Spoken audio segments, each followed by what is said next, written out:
Classes came to a halt Thursday at Utah Valley University when a suspicious white powder was found in the business building.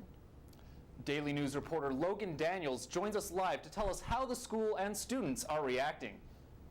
Well, the mood has changed quite a bit. The preliminary test by an independent lab confirmed that the powder wasn't even toxic. The National Guard has verified those tests, but the mood was very different before those results came in. Hazmat teams prepared for the worst when they entered the Woodbury building at Utah Valley University.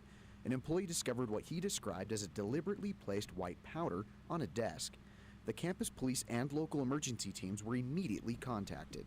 We're in the middle of summer semester, and so obviously classes have been going on in this building, of course, and so at this point we estimate about 200 people were evacuated.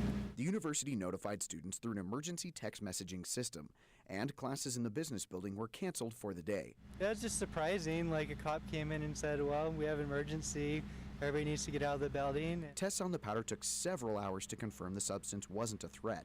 In the meantime, other classes went on as usual, while crews continued to sweep the business building for other signs of the powder. I kind of thought, well, most likely it's just a hoax, but it is still kind of bad that people would, threaten the school system with threats and stuff. No one complained of any illness or discomfort, but as a precaution, emergency crews isolated the employee who discovered the powder.